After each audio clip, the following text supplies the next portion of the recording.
Muy buenas tardes, amables televidentes. En el conversatorio de la Fundación Institucionalidad y Justicia del día de hoy, cuento con la grata presencia de Paloma Durán, una de las más grandes académicas de la Universidad Complutense en materia de lo que son los procesos de reforma a la Constitución, los derechos fundamentales, el género, en fin, una de las voces más autorizadas que tiene España en esta materia. Y cuento también con el profesor Cayetano Núñez, quien es uno de los más autorizados de la Universidad de la UNED, una de las universidades que más estudiantes tiene en España, 200.000, que ha utilizado lo que es la electrónica, la educación virtual para poder transmitir el conocimiento. En nombre de la Fundación Institucionalidad y Justicia, yo creo que es un lujo el compartir este conversatorio con ustedes. Y quisiera entrar de lleno, porque para nosotros los dominicanos el proceso que vivió España en cuanto a lo que fue la reforma constitucional, lo hemos visto como uno de los más grandes modelos de Iberoamérica y el mundo. La República Dominicana está inmersa y se ha metido en esa frecuencia. Y tengo la impresión de que la situación de la República Dominicana de hoy, que le está llevando a tener que reformar su principal documento normativo, es probablemente la misma situación que vivió España cuando reformó su constitución hará casi 30 años, en cuanto a que ya España comenzaba a despegar desde el punto de vista económico, la República Dominicana también. ¿Cómo ustedes evalúan ese proceso que vivió España? ¿Ha contribuido eso al fortalecimiento de la institucionalidad? Hay quienes sostienen la tesis de que un país no se desarrolla modificando constituciones, sino fortaleciendo sus instituciones. ¿De qué es de lo que se trata, profesora? Bueno, yo es que creo que, hay que matizar aquí varias cosas, creo yo. Vamos a ver. Yo no sé si comparto que la situación que había en España era exactamente igual o parecida a la situación de la República Dominicana, porque en España lo que había era la necesidad de un cambio en toda la organización política. Pero eso está pasando en la República Dominicana también. Sí, con una diferencia, y es que hay un sistema político democrático que nosotros no teníamos. Ustedes salían de una dictadura. Entonces yo creo que eso condiciona mucho el modo de afrontar un proceso de ese tipo. Claro. Pero bueno, yo en cualquier caso pienso que en España, desde luego, y en cualquier país del mundo, y si no tú me podrás corregir, Cayetano, pienso que las constituciones al final lo que tienen que reflejar, desde mi punto de vista, es lo que la sociedad reclama y necesita en cada momento. Claro. Y en ese sentido, a mí me parece muy importante que un texto constitucional refleje los valores, las aspiraciones, los objetivos que necesita un pueblo o una sociedad en un determinado momento histórico.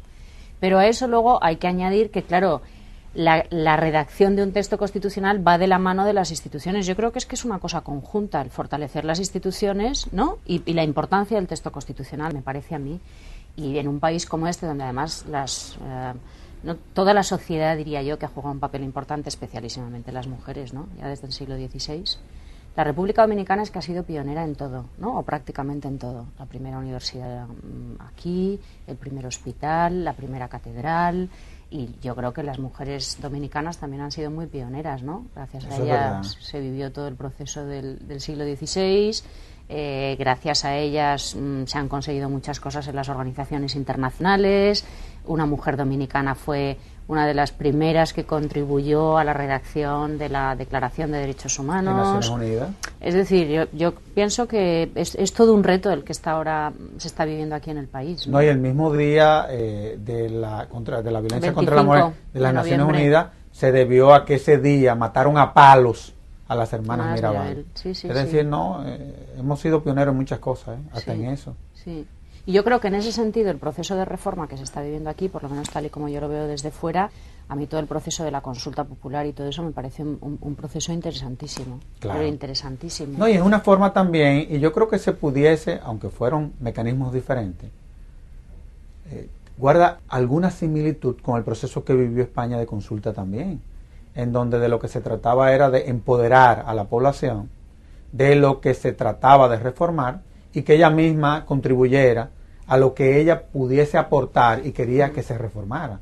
Yo creo que también sería una forma de legitimar el proceso, sobre todo en un país en donde no existe la constituyente, que quiero que lo tratemos más adelante, pero es una forma nada de poner al pueblo a participar en el proceso de reforma. Profesor, España vivió un proceso de reforma constitucional en el año 1978, pero en el año 86, si mal no recuerdo, entra la Unión Europea. ¿Qué ha servido más para España? ¿Su proceso de reforma constitucional o el proceso en donde ya España entra a la Unión Europea como para que España haya podido fortalecer sus instituciones? Bueno, yo no lo plantearía como A o B. Vamos a ver. En realidad es A mezclado con B. Okay. Es una cosa así. Una es la consecuencia de la otra. Pero sí, consecuencias es un totum, revolutum, pero un totum. Bueno, yo lo que sí quiero decir es que España no tuvo una reforma constitucional en el 78. España lo que había era una quiebra de un sistema político. Por eso es que es un matiz importantísimo, que lo dijo antes Paloma, porque aquí lo que se está, en el fondo, por ejemplo, en Dominicana lo que se está haciendo es una revisión constitucional. Por emplear una palabra, podemos llamar reforma o revisión, pero no es un proceso constituyente empezando desde el principio como una quiebra que ha habido antes, no, aquí el sistema es un Estado liberal democrático, quizás no ha llegado al estadio de Estado social y democrático de derecho, con la inclusión de una serie de derechos económicos, sociales. Lo que pide el país aquí es una reforma, en la inclusión de estas cosas, constitucionalismo moderno. En España aquello fue una quiebra, había una quiebra del sistema político, salvo que llamemos que hubo una reforma sobre una ley fundamental del franquismo, que a su vez liquidó el franquismo, que fue la ley para la reforma política, que era una ley peculiar porque introducía los derechos y libertades, los derechos de participación política, los partidos políticos, y posibilitó la existencia de dos cámaras que entonces no había, porque el franquismo no era democrático ni era un sistema de democracia clásica ni de ningún tipo, ¿no? Entonces aquello fue un proceso constituyente, pero de refundación del Estado, en el sentido de dotarse de una primera constitución, que la última había sido la de 1931, la de la Segunda República. El franquismo no fue constitución, no se puede decir, leyes fundamentales no lo fueron. El franquismo, aunque hay muchos franquismos, pero aquello fue una dictadura sin más historias. Entonces lo que pasa es que, como usted ha dicho, sí hay coincidencias, en el sentido de que ya España tenía un importante desarrollo económico y social. Es decir, del franquismo, aparte de las críticas políticas que sí he dicho, pero durante ese tiempo, esos 40 años, o especialmente desde el año 57, en España se empiezan a funcionar una cosa fundamental para cualquier sistema, las clases medias. De tal forma que cuando España llega en el 78, ojo, que no me acuerdo si es la 8ª o 9ª potencia industrial del mundo, es decir, que ya es una potencia. Ahora, por supuesto, el desarrollo económico y la redistribución ha sido muchísimo más importante, pero ya España es una potencia económica, que no podía entrar en la Unión Europea, no por motivos económicos, porque siempre hubo que hacer ajustes y muy duros, pero no por motivos económicos, sino porque el club de la Unión Europea, que tampoco aquella Unión Europea es la que tenemos ahora es una entidad política mucho más consolidada, no permitía que una dictadura entrara. Es decir, tenían que ser estados democráticos, sin decir cómo tenían que ser cada uno específicamente, pero tenían que ser el concepto de estado de democracia clásica o occidental, es decir, los tres poderes, la división de poderes, la proclamación de derechos y libertades, y eso es así. Entonces, de luego, España no hubiera entrado nunca en la Unión Europea con el franquismo, no hubiera entrado nunca si no llegamos a tener una constitución, digamos, homologada por los 12 países que en aquel momento estaban en la Unión Europea. Con lo cual, ¿qué ha desarrollado más? Pues por eso digo, una cosa es consecuencia de la otra. Indudablemente para España la entrada en la Unión Europea ha sido fundamental. Y muy fecunda. Absolutamente fecunda. Es decir, pocos países, ahora hay una cierta crítica de determinados sectores, pero pocos países han sacado tanto de la incorporación de la Unión Europea como España. Italia también sacó mucho en su momento. Y sobre todo la parte relativa a lo que es el fortalecimiento institucional que ha vivido en todo este proceso España también, que se ha tenido que ajustar a una serie de requerimientos que requiere para tú entrar a la Unión Europea. Yo le hago la pregunta, profesora, ¿por qué? Porque, y vuelvo y reitero, de que estamos viviendo un proceso similar. ¿En qué sentido? Es verdad que el profesor habla de que en España había una quiebra del sistema político. Claramente. Porque en la República Dominicana, cuando uno analiza lo que son las encuestas de percepción, desde la sociedad se percibe que hay una quiebra del sistema político. ¿En qué sentido? Los partidos políticos, que son las instituciones sobre las cuales se ha venido desarrollando, digamos así, la democracia en los últimos 50 años, evidentemente están viviendo un proceso de descrédito muy grande. Las instituciones claves del Estado también. Es decir, habría que ver hasta dónde nosotros también no estamos sometidos a esa quiebra política que vive España. Pero también la República Dominicana se encuentra con que acaba de firmar un acuerdo de libre comercio con los Estados Unidos, que debe de ser similar a lo que ustedes firmaron con la Unión Europea. Entonces, no sé, como que se me ocurre que nosotros, partiendo de lo que es la experiencia española, nosotros tengamos eso como parámetro y bueno, y meternos en lo que ha sido, o probablemente nosotros corregir lo que ustedes durante ese proceso han podido determinar que fueron los errores. Sí, lo que pasa es que lo que usted ha planteado es un tema, a mí me parece interesantísimo, y no creo que sea un problema exclusivo de la República Dominicana, que es el tema de la representación política. Claro, claro. Es decir, a mí me encantaría pensar otra cosa, pero desde un punto de vista puramente pragmático, pienso que ahora mismo hay muy pocos países donde la clase política, estoy hablando de las sociedades occidentales, donde la clase política tenga un peso desde el punto de vista de la representación como a lo mejor lo ha tenido hace 30 años. O sea, a mí me parece que ahora mismo en cualquier sistema democrático hay muchísimos movimientos sociales que están influyendo en determinados sectores y que tienen también, están representando realmente a la población, probablemente porque ha fallado, si se puede decir así, parte del papel que se había atribuido a los partidos políticos, ¿no? El otro día estábamos comentando las últimas reformas, por ejemplo, que ha habido en España, que han sido reformas bastante contundentes, sobre todo con respecto a determinados colectivos y que han afectado sobre todo al ejercicio de derechos sociales, han sido reformas motivadas y empujadas por determinados sectores de la población, o sea, por los movimientos sociales. Entonces, lo que usted está planteando, que a mí me parece interesantísimo, porque al final es cuestionar sobre qué la población realmente está representada. O sea, ¿quién gobierna y cómo se gobierna? Hay una crisis de representación. Clarísimamente, clarísimamente. Entonces, a lo mejor eso implica, o lo que está reclamando es, desde luego, revisar cuál es el papel de los partidos políticos, revisar cuál es la propia estructura de los partidos políticos. En España ahora mismo se está cuestionando, o por lo menos en el ámbito en el que yo trabajo, se está hablando muchísimo de todo el tema de las listas abiertas y las listas cerradas, que clarísimamente condicionan muchísimo el tema de la representación. Claro, claro. Porque una lista cerrada implica que yo no le puedo reclamar a nadie en directo. Una lista abierta me da un acceso quizá mayor. Lo que pasa que eso se ha desarrollado más, hasta donde yo sé, que probablemente Cayetano lo conocerá mejor que yo, en países a lo mejor de corte anglosajón, ¿no?, donde el esquema ha sido distinto.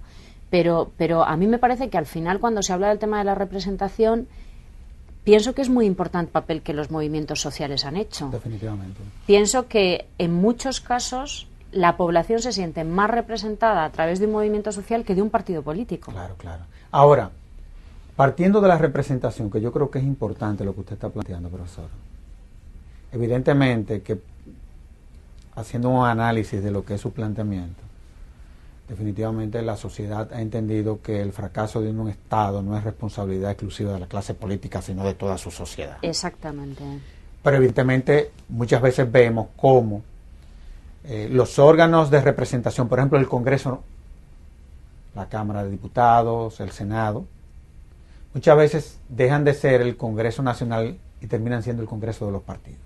Ahí comienza el conflicto. ¿Qué posibilidad habría, no sé si en España ese mecanismo exista, en que, por ejemplo, para las iniciativas legislativas, un porcentaje de la población tenga iniciativas legislativas? Eso existe en España. O sea, que 10.000 personas se junten y hagan una propuesta en concreto sobre la base de modificar una ley. Sí, bueno, vamos a ver. Yo estoy de acuerdo con el tema este de los partidos. En primer lugar, es por no perder la coma. Luego vamos un segundito de eso. De hecho, un sector de la doctrina, como ustedes saben, pues dice que si antes hablábamos del primer Estado de Derecho, luego el Estado liberal democrático, luego el Estado social y democrático de derecho, ahora tenemos que hablar del Estado de partidos. Claro. Un sector de la doctrina importante, fundamentado. Es un proceso que se da prácticamente desde después de la Segunda Guerra Mundial en todos los constitucionalismos emergentes. Se da el constitucionalismo francés, se da el italiano, todos los constitucionalismos, que te das cuenta que la canalización de la voluntad popular son los partidos políticos. Y si nos damos cuenta, ha ido constantemente en detrimento en el mundo el tema de las instituciones de democracia directa o semidirecta. Nuestra Constitución, por ejemplo, sí conserva instituciones de democracia directa, como los concejos abiertos, como la necesidad de referéndum para el referéndum constitucional, otros tipos de referenda consultivos, el otro es obligatorio y vinculante, y en la iniciativa legislativa popular. Pero, en el fondo, en nuestro artículo 6 de la Constitución dice, y la forma de participación política, no me acuerdo, más o menos, son los partidos políticos. Bueno, los partidos políticos son las maquinarias. Claro. Y entonces, pues, ¿qué ocurre? Pero esto no es un fenómeno español, ni dominicano, ni de cualquier sitio, ¿no? De todas partes. Los partidos políticos son las maquinarias de organizar el poder, de reclutar, de educar la población, de los líderes, y en el fondo llegan a los parlamentos y votan los partidos políticos. ¿Y están cumpliendo con ese papel, profesor? Con el papel de mandar, desde luego. Que sea bueno o malo es otra cosa, de mandar, desde luego. Formar a la población, el de educar, de una u otra forma, yo creo que... Eso no es discutible, pero que desde luego esa vieja imagen del parlamentario de principios de siglo, del siglo pasado me refiero y tal, que hablaba en el Parlamento y sentaba doctrina y no sé qué tal, eso ha acabado. Los parlamentos ahora normalmente se organizan por bancadas. En nuestro país se llaman grupos parlamentarios, que jurídicamente no es lo mismo que el partido político, pero sociológicamente sí es lo mismo. Y hablan y realmente hablan los portavoces. Y hay parlamentarios que pueden entrar y a lo mejor hablan alguna vez en una comisión durante los 4 años que están, pero mandan los portavoces. Y como dice eso, el que se mueve no sale en la foto. Eso está claro. Y ya acabo, lo de iniciativa legislativa popular en España sí existe, pero con 2 límites. Es decir, no puede haber iniciativa legislativa de reforma constitucional y no puede haber ni de, ¿cómo se llama esto?, ni de aspectos tributarios. Claro. Por supuesto, yo firmaría es una iniciativa legislativa que acabara con los impuestos. Sobre eso no puede haber. Ya. Lo demás sí. Usted iba a hablar algo sobre Sí, yo es que lo que iba a decir es que, claro, todo este tema en realidad plantea una cuestión más de fondo todavía, que es el tema del papel de la sociedad civil en la organización de una sociedad, ¿no? Claro. Y claro, yo creo que es muy difícil combinar la iniciativa de la sociedad civil con un Estado que prácticamente lo hace todo. O sea, yo, por ejemplo, hace relativamente poco hemos tenido un seminario en la facultad interesantísimo donde se ha planteado lo siguiente. En Europa ahora mismo hay todavía muchísimas personas que viven en una situación de pobreza importante, ¿no? Personas que no cubren una determinada renta mínima que se llama, ¿no? Y el Estado, por iniciativa además de las instituciones comunitarias, de las instituciones europeas, han elaborado todo un sistema de subvenciones, de apoyo, etcétera, etcétera. Para eso y para cubrir la asistencia en muchos temas sociales, educación, sanidad. Claro, el otro día el tema era comparar qué es lo que ha pasado en Europa con qué es lo que ha pasado, por ejemplo, en un país como Estados Unidos, donde la intervención estatal en todos estos temas es prácticamente nula, pero precisamente por la escasa participación por parte del Estado ha habido una necesidad de que la sociedad civil se movilice. Claro. Y por tanto, en ninguno de los 2 casos una persona en esa situación se queda desatendida. De hecho, en un caso suple el Estado y en el otro caso, estoy diciéndolo todo en términos, en fin, súper amplios y habría que matizarlo mucho, pero en un caso suple la sociedad civil y en el otro caso suple el Estado. Claro, ¿qué es lo que ha pasado? Que resulta que, aunque eso se dé en función de 2 sistemas políticos que no tienen nada que ver, claro, un sistema de intervencionismo y un sistema de no intervencionismo, pero la realidad de la vida es que el efecto que se ha conseguido al final es el mismo, con un inconveniente muy grande para la Unión Europea, desde mi punto de vista, claro, todo es susceptible de ser criticado, ¿no? En el caso de la Unión Europea, yo creo que se ha conseguido que la sociedad civil se movilice de una manera muchísimo más lenta y muchísimo más despacio y con una actitud mucho más pasiva que en un país en el que sin sociedad civil hay muchísimos derechos sociales que son completamente inaccesibles. Claro. Y yo pienso también que es un equilibrio, ¿eh? Muchas veces desde el Estado se oyen tan pocas voces, pero desde la sociedad civil se oyen miles de voces. Y yo creo que lo importante es que la sociedad civil entienda la importancia del sistema de partidos y que el sistema de partido entienda la importancia de la sociedad civil. Exactamente. De todos modos, vamos a hacer una pausa y de inmediato volvemos con estos excelentísimos invitados.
Profesora, evidentemente que cuando yo pensé en invitarlo al programa era para hablar fundamentalmente del proceso de reforma constitucional. Pero luego de lo que ha sido este conversatorio, definitivamente que ha salido a la luz un tema que está sobre el tapete en la República Dominicana. Hay una nueva Junta Central Electoral que viene implementando una serie de políticas, sobre todo lo que tiene que ver con la fiscalización de las primarias a lo interno de los partidos políticos, pero también lo que tiene que ver con los fondos públicos que los partidos políticos reciben del Estado, de manos de esa institución. Vemos cómo muchas veces esa institución, entiéndase la Junta Central Electoral, no cuenta con las herramientas como para poder someter al orden lo que tiene que ver con una efectiva rendición de cuentas, lo que tiene que ver con el uso de los fondos del Estado en la campaña política, y esa ha sido la historia en la República Dominicana. Una de las grandes discusiones, y me gustaría que la tratáramos aquí, sobre todo porque ustedes manejan los conceptos, es el que tiene que ver con la naturaleza de los partidos políticos. ¿Los partidos políticos son instituciones públicas o instituciones privadas? Bueno, habría que ver qué quiere decir usted cuando habla de instituciones públicas o privadas. Bueno, me refiero a que todos los partidos tienen un estatuto que no necesariamente se parece al del otro partido. Es decir, es una asociación, digamos así, que funciona sobre la base de un documento. Y por otro lado también tenemos el problema de que reciben fondos del Estado. Es decir, los partidos tampoco deben de andar de su cuenta. ¿Usted me deja que le diga una definición que conjuga las dos cosas? Vamos a ver. Y además es que la creo. Son instituciones privadas investidas de funciones públicas. Esa es la visión de Milton Rey Guevara, de uno de nuestros más exponentes constitucionalistas.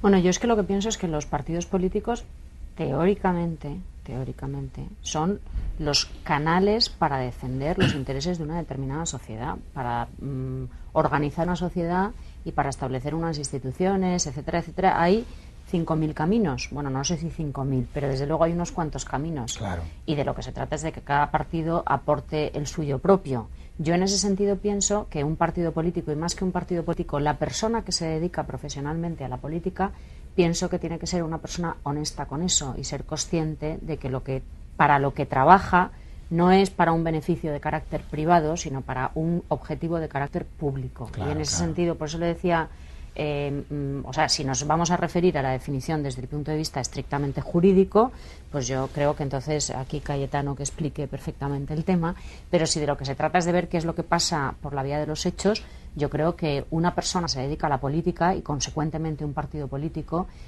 tiene que defender los intereses de una sociedad. Definitivamente que sí.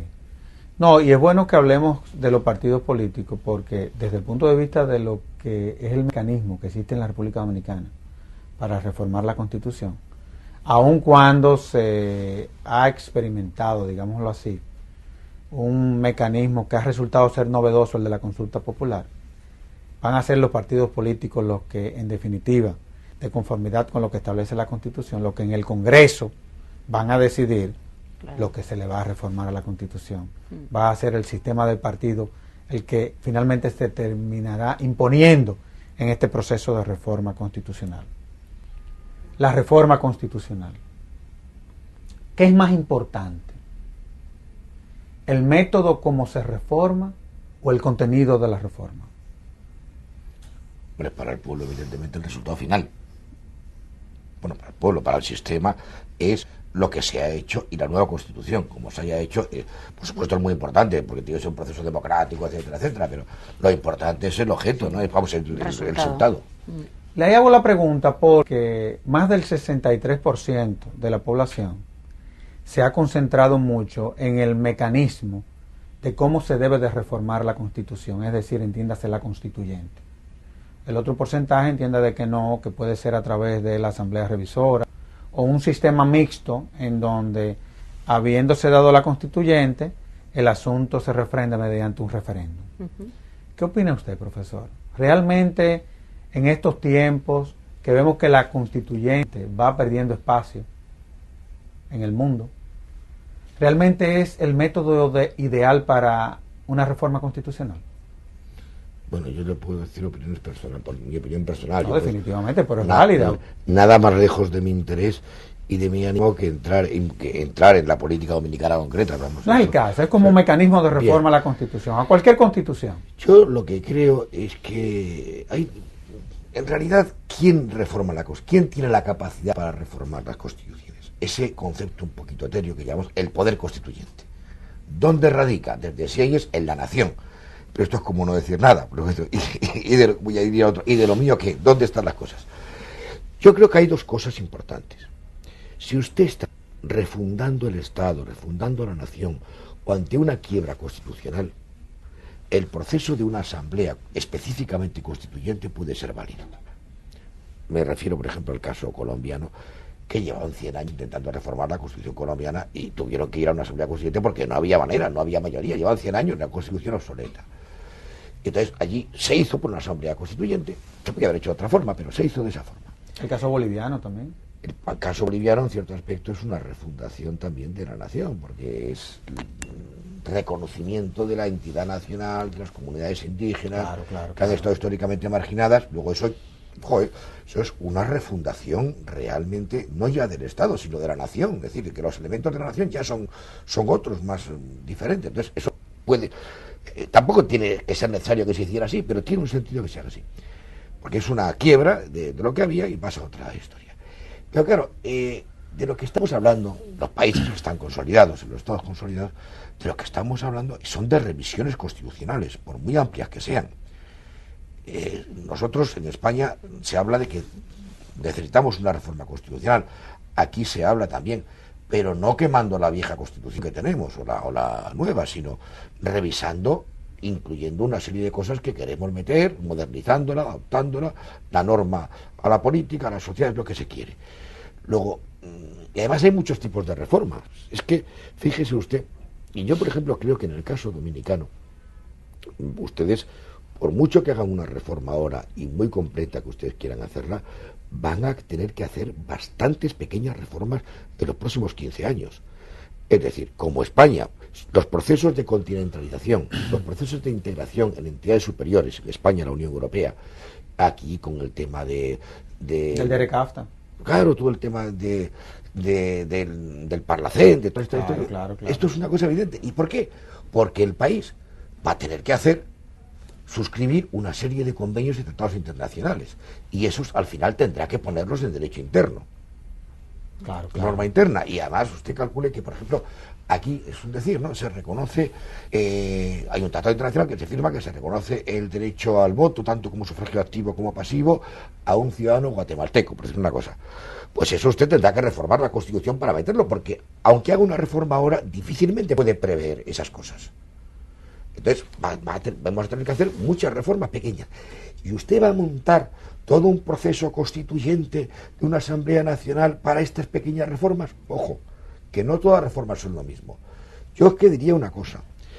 En nuestro país diferenciamos, y la mayor parte de los países europeos, se diferencian dos cosas: lo que es una reforma ordinaria, una reforma necesaria, puntual, que tienes que hacer, de lo que es una reforma importante. Por ejemplo, lo que nosotros denominamos reformas agravadas, que es aquello que te afecta a los derechos, al título preliminar de la Constitución, a los derechos fundamentales o a los órganos del Estado. Eso sí precisa una mayor participación, precisa que se involucren determinados órganos del Estado y también una mayor participación popular. Claro. Pero es que lo primero que hay que meterse en la cabeza es que no todas las... Y no me gusta decir que una cosa es una reforma, otra una revisión, porque realmente es lo mismo, son terminologías, ¿no? Pero el Poder Constituyente se manifiesta de diferentes formas. Yo creo que en todo caso, la Constitución, si no has quebrado el sistema, debe hacerse por como indique el propio texto constitucional en el título correspondiente de la reforma. Y está claro que cuanta mayor participación popular tengas, mejor será. Ahora, con esto no le estoy defendiendo la Asamblea Constituyente, porque, por ejemplo, en mi país la reforma agravada no se hace por una Asamblea Constituyente, sino son un poder constituido, el Parlamento, el que, fíjese, complicado que es, lo digo muy rapidito para que veamos. El Parlamento, por ejemplo, en mi país, decide que hay que hacer una reforma constitucional. En las dos, el Senado y el Congreso. Tienen que tener la mayoría de los 3/5 y tal, en cada una de las cámaras, para que se haga sin una... Bueno, mayoría especial. A lo que vamos, digamos que el Parlamento hoy aprueba que hay que hacer una reforma. Y automáticamente se disuelve el Parlamento. Y hay otra convocatoria, bueno, otras elecciones y otro nuevo Parlamento, tanto el Senado como el Congreso de los Diputados, que sale. Que no tiene solamente la capacidad para hacer la reforma constitucional, sino que va a legislar en lo que es una función de Parlamento. Van a tener las dos cosas. Pero ya el pueblo sabe que está votando a alguien que va a cambiar la Constitución, que va a reformar, y claro, los partidos van con sus programas de reforma. Y ese Parlamento tiene, por los 2/3 de mayoría en cada una de ellas, tiene que aprobar la reforma constitucional. Bueno, igual que aprobar una reforma constitucional. Y después esa reforma constitucional, como es parte agravada, hay que someterla a una consulta popular, a un referéndum constitucional. Que, como usted comprenderá, la mayor participación que puede haber en el pueblo no es a través de una asamblea, es a través cuando el pueblo vota directamente. Claro, un referéndum. Una reforma, un referéndum. Claro. Y después es cuando se proclama. Inclusive eso va más allá que la propia constituyente. Claro. Definitivamente que sí. Bueno. Porque la constituyente, en definitiva, es la elección de un grupo de personas que muchas veces son propuestas por el propio sistema de partido. Esa es la realidad de todo esto, ¿eh? Porque es el sistema de partido. Porque parecería mentira. A pesar de que es una institución que ha perdido parte de su crédito, siguen siendo instituciones poderosas. Por ejemplo, en la República Dominicana, para tú ser presidente del Colegio de Abogados, tienes que contar con un partido político. Esa es la verdad.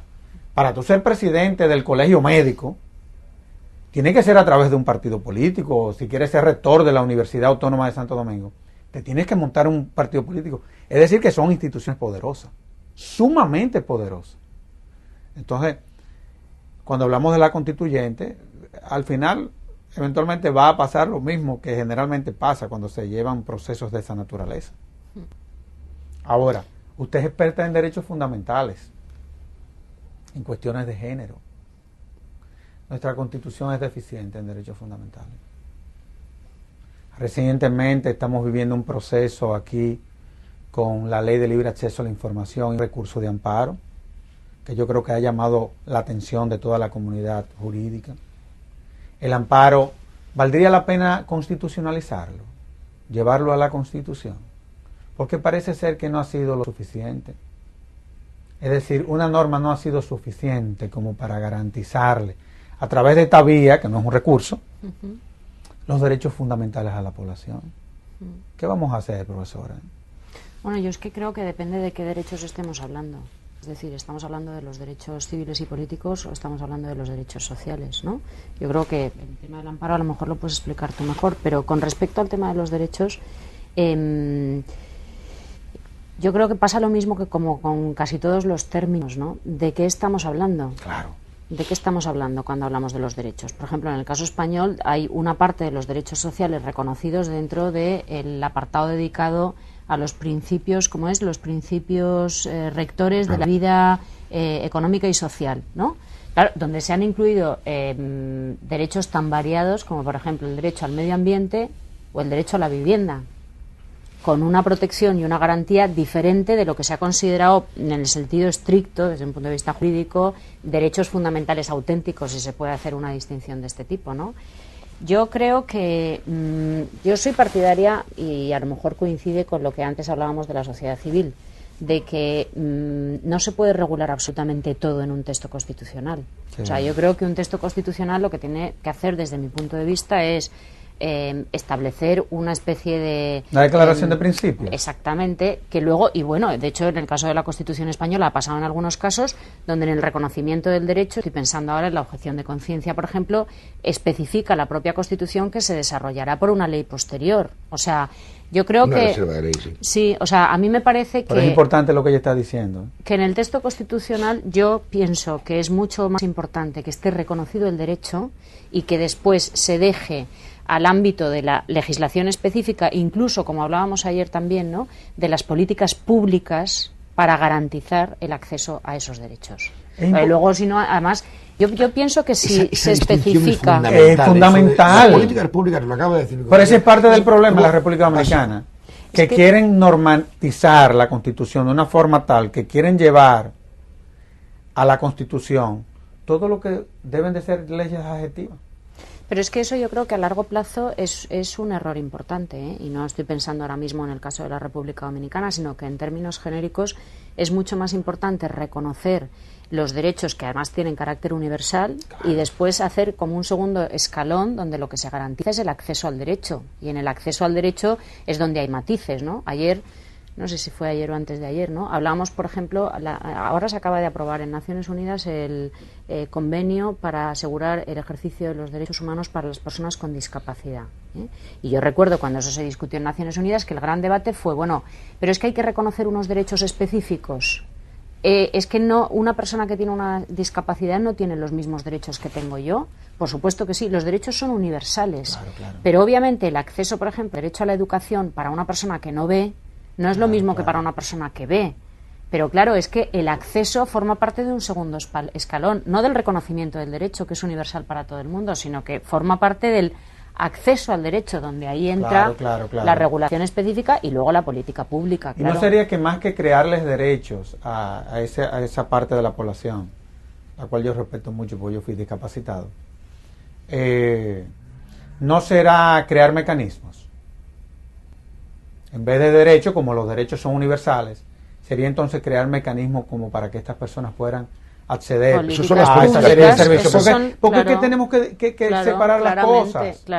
Porque esa es parte de la confusión. Claramente. Ese Estado legislador y que entra en la esfera de la vida individual y tal, eso no.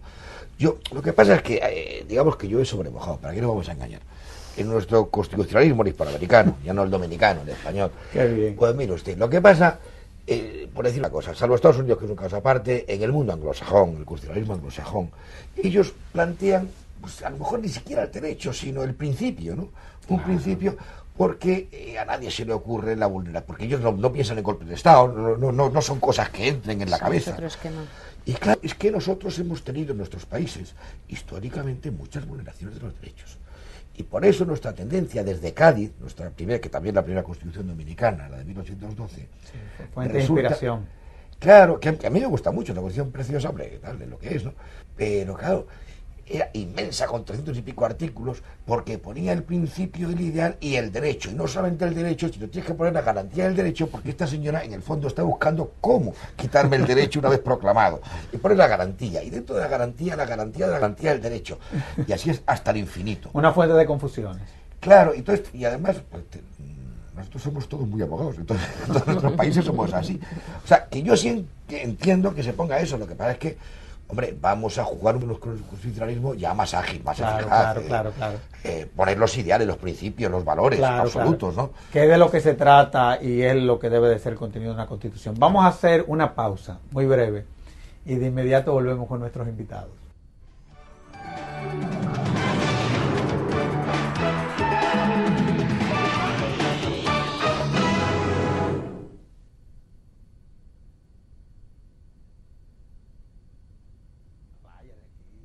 Comenzamos con eso. Pues sí, porque en este viaje no ha habido...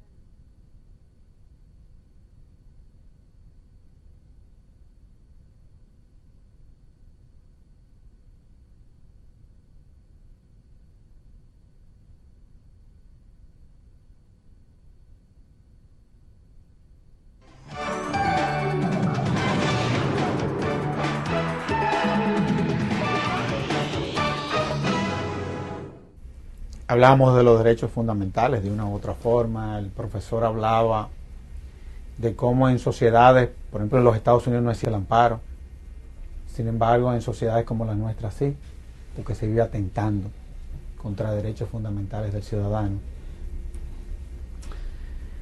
Pero yo quiero hablar sobre los derechos de la mujer.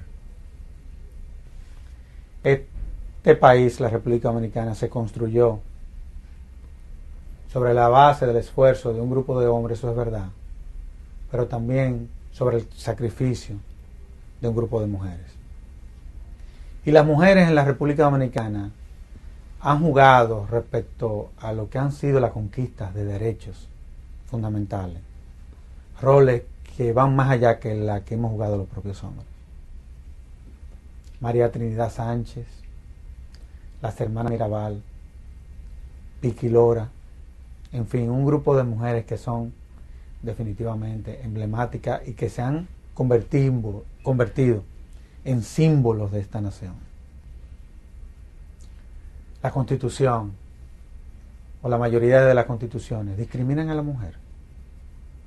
¿Qué podemos hacer como para que una constitución, no que refleje esa igualdad de derechos, porque a mí lo que no me gusta es el 50 y 50, que muchas veces se habla? Bueno, es que el 50-50 no asegura nada. Definitivamente que no. Ayer estábamos comentando que en España se acaba de aprobar una ley de igualdad que exige que en las listas electorales haya un 40-60, dice la ley. Y resulta que hay dos pueblos, uno de Gran Canarias y otro de Segovia, que ha incluido una lista toda de mujeres, exclusivamente de mujeres. La Junta Electoral, por supuesto, que no ha admitido la lista, se ha recurrido al ámbito judicial. El juez lo que ha dicho es que quien se tiene que pronunciar es el Tribunal Constitucional, porque lo que se está planteando es una limitación a unas personas que quieren ejercer un derecho constitucionalmente reconocido a ser elegidas. O sea, que no sabemos lo que habrá pasado con la decisión del Constitucional, que si no recuerdo mal era ayer, ¿no? Lo que pasa que a mí no me ha dado tiempo a chequear. Que debe ser curioso. Sí. A ver cómo sale, ¿no? Pero bueno, al margen de lo del 50-50, yo creo que los derechos de las mujeres, desde un punto de vista, si se puede decir, legal, pasa lo mismo que con lo que decíamos antes con las personas con discapacidad, ¿eh? Yo creo que de lo que hay que hablar es de que los derechos humanos son universales. Claro. Y lo que hay que garantizar es el ejercicio de los derechos humanos para todas las mujeres. ¿El 50 y 50 es una limitación? Yo porque creo que pudiese es una ser un 70% mujer y un 30% hombre. Bueno, y sobre todo que no se garantiza la meritocracia. 50-50 no se garantiza una igualdad. Lamentablemente, por ejemplo, en España hay un gobierno con un 50% de mujeres y un 50% de hombres en el nivel de ministerial. Se ha creado una Secretaría de Estado para la mujer y, sin embargo, no se le ha dotado ni de medios económicos ni de medios humanos, lo que quiere decir que es como si la Secretaría de Estado no se hubiera creado. Entonces, yo no creo que asegurar una cuota necesariamente implique un beneficio para las mujeres. Y luego, además, yo creo que aquí hay un tema importante. Lo de las cuotas dependerá de cada momento histórico, dependerá de cada país, dependerá de la tradición de cada sociedad. El tema de las cuotas yo no creo que sea la solución universal siempre.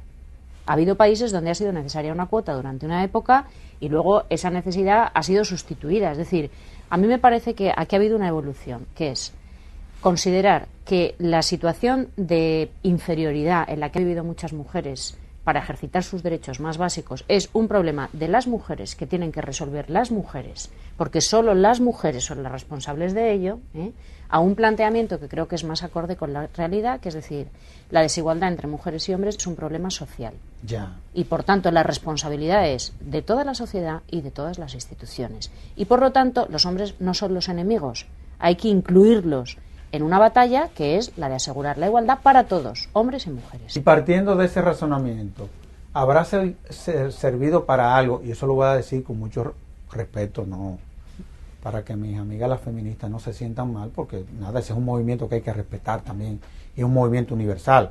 y que ha hecho, pienso yo, algunas contribuciones. Pero ¿habrá servido el feminismo para que realmente, sobre todo las mujeres, porque muchas veces el problema son las mujeres que no entienden ni quieren asumir los derechos de los cuales ellas son dueños, a desarrollar toda este pensamiento, esta cultura? Lo digo porque cuando uno se va a lo que es la historia universal, uno se encuentra que las mujeres que han ocupado posiciones de relevancia, por ejemplo, la Bhutto no era feminista, Indira Gandhi tampoco. Pero usted, ¿qué quiere decir cuando dice que una persona es feminista? No, digo yo que muchas veces como feminismo, muchas veces se enarbola una bandera, pero muchas veces vemos que las feministas que le enarbolan la bandera probablemente no han llegado más allá que la que no la han enarbolado. A eso que me refiero. Por ejemplo, la Clinton en los Estados Unidos no es feminista. O sea, a eso que me refiero. ¿Hasta dónde el feminismo ha contribuido como para que personas que tienen la capacidad hayan pasado de ese movimiento social, que no dejan de ser sociedad civil, a convertirse en Estado también, a desde el Estado implementar políticas públicas? Bueno, yo es que creo que de lo que hay que partir aquí es de que el feminismo es un movimiento social que, por definición, lo que pretende es la igualdad entre mujeres y hombres. Claro. Esto es el feminismo, ¿eh? Ahora, el feminismo ha pasado por diferentes procesos históricos, por diferentes momentos. Obviamente, el primer movimiento feminista necesariamente tenía que ser muy radical, porque es que la situación de desigualdad entre hombres y mujeres era muy radical. Y por tanto, además, en ese primer feminismo el planteamiento ha sido: vamos a conseguir para las mujeres el protagonismo que tradicionalmente han tenido los hombres, y entonces vamos a darles a las mujeres ese protagonismo, liberándolas de los obstáculos que les impiden actuar como los hombres. Claro. Pero nadie se ha cuestionado que las mujeres se han incorporado en ese primer momento a una sociedad organizada con criterios completamente masculinos y de acuerdo con roles completamente machistas. Claro. Y sin embargo ahora hay una segunda versión o un segundo momento en el que estamos hablando de un movimiento social, donde no se trata de conseguir el protagonismo para nadie, sino que de lo que se trata es de que las mujeres tengan el mismo acceso que los hombres a todos los ámbitos de la vida pública, pero teniendo en cuenta una cosa: a lo mejor el modo de organizar el trabajo que hay en esa sociedad, el modo de organizar las propias instituciones en esa sociedad es lo que hay que cambiar. Está claro. Hace 10 años nadie se planteaba hablar de políticas públicas para conciliar las responsabilidades personales y profesionales, y ahora sí. Claro.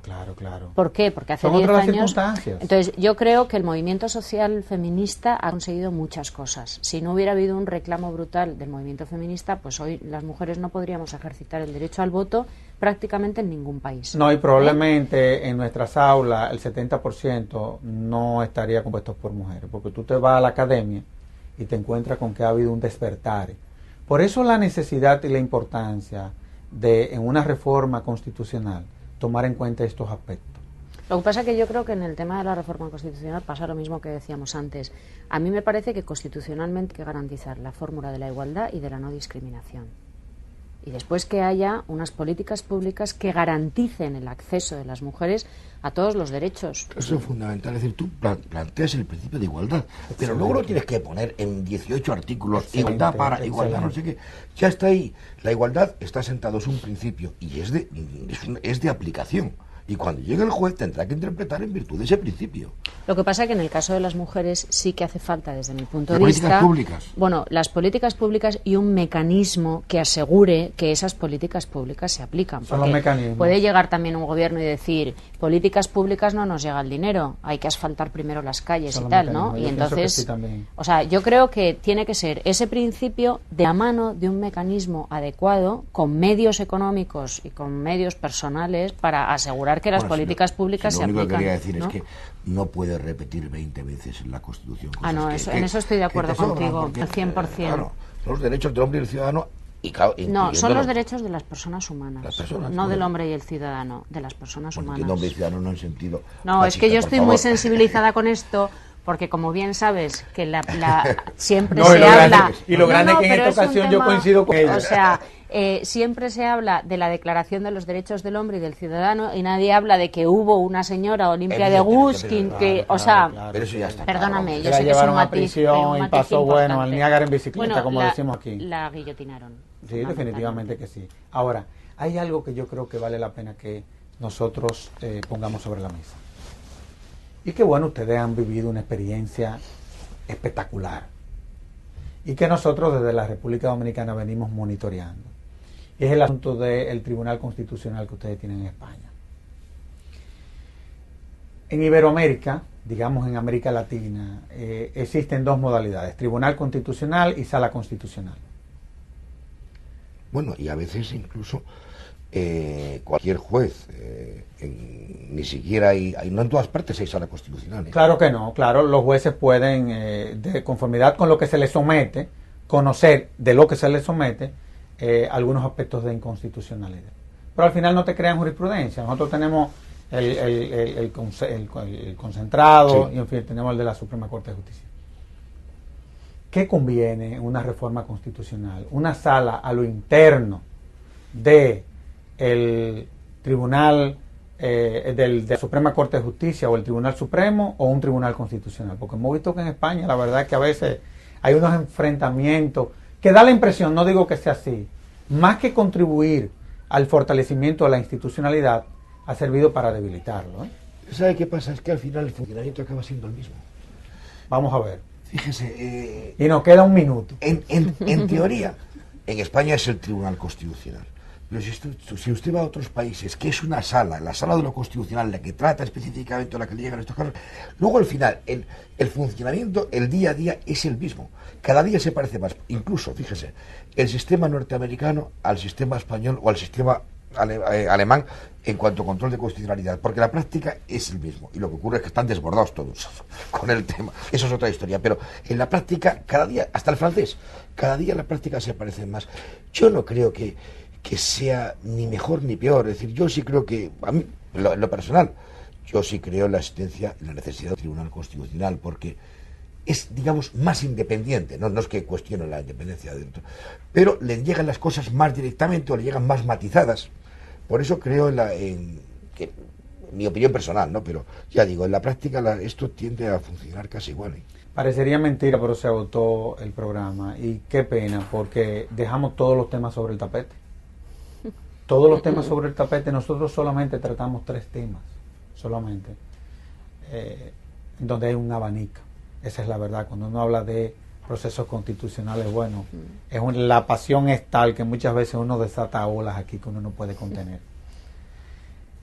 De todos modos, profesora Paloma y profesor Cayetano, en nombre de la Fundación Institucional y de Justicia, le agradezco el que hayan compartido este conversatorio con nosotros.